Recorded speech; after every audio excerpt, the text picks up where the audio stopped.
Bueno, pues ahora sí, ya estamos aquí. Gracias por continuar con nosotros en A las 9, en este espacio de Mega Noticias TVC.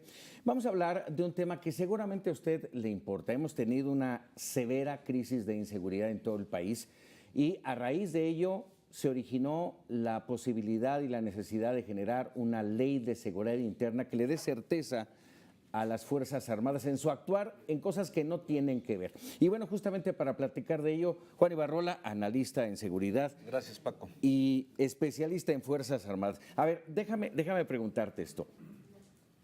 Se ha dado mucho que esta ley de seguridad que está todavía en análisis en el Senado para concretarla, hay quienes la aplauden, ahí dicen muy bien, vamos adelante, y hay quienes se oponen a ella y hablan de militarización del país. Te lo pregunto, ¿militarización sí? Y te lo pregunto porque honestamente tenemos meses, si no es que años, con los militares en las calles. 11 años con militares, en presencia militar en las calles. En las calles. Y a ver, creo que es bien interesante. No es que la ley militarice el país está militarizado.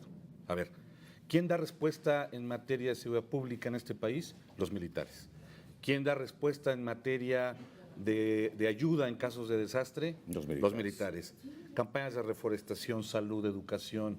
La cruzada contra el hambre, el diseño de esa campaña es de los militares. Entonces, lo que no debemos hacer es caer en el juego perverso y de unos pocos.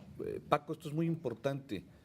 Preguntémosle a los amigos de Tamaulipas, de Veracruz, de Zacatecas, de Guerrero, de Michoacán, si quieren que los militares se vayan de sus calles, te van a decir que no, ¿eh?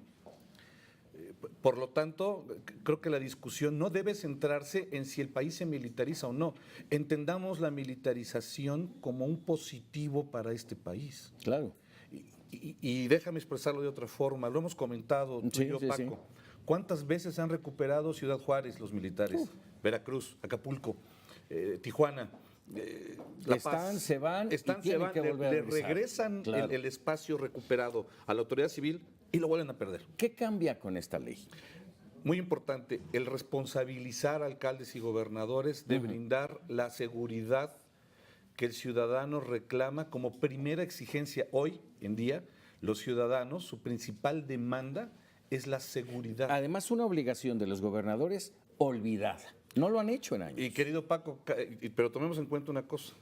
Todos los gobernadores que actualmente están en funciones, todos los alcaldes que ahorita están en funciones, tomaron posesión de su cargo ya con los militares haciendo labores de seguridad pública. Entonces, pequemos de ingenuos, o no saben hacerlo de otra forma, o es mucho más fácil transferir la responsabilidad, esa responsabilidad de seguridad pública, que no es naturaleza de las Fuerzas Armadas, a soldados, marinos y pilotos. ¿Para qué? Para que la culpa quede en ellos, ¿no? ¿Cuántas veces hemos escuchado, y seguramente usted lo ha oído, que vamos a depurar los policías y que vamos a meter un control de confianza? No ha servido absolutamente de nada. Lanzan a la calle a policías a lo mejor corruptos o que no cumplen los requisitos y terminan en las filas del crimen organizado.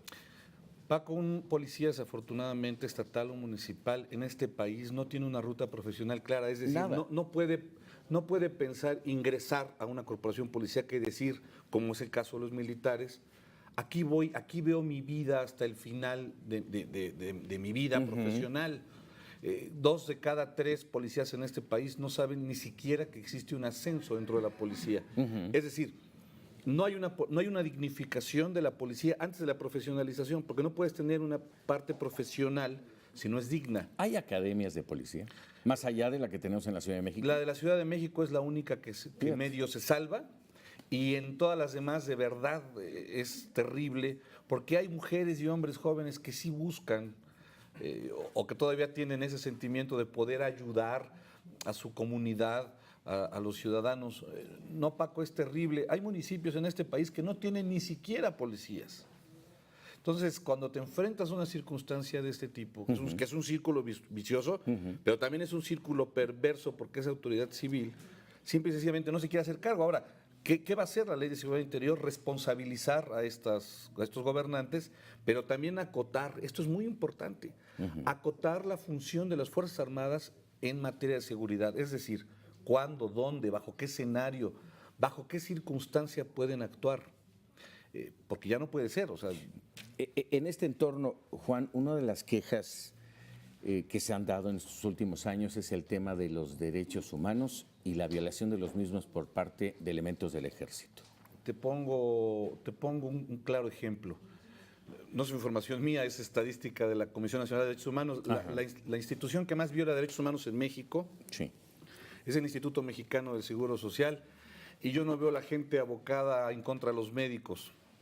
Mis respetos para los médicos mexicanos. Sin embargo, cuando hablamos del uso legal de la fuerza y la violencia, eso son las Fuerzas Armadas, uso legal de la fuerza y la violencia que tiene un Estado, cuando se rompe el Estado de Derecho y cuando se cometen cierto tipo de delitos, o en su defecto, cuando la seguridad nacional está amenazada. Amenazado.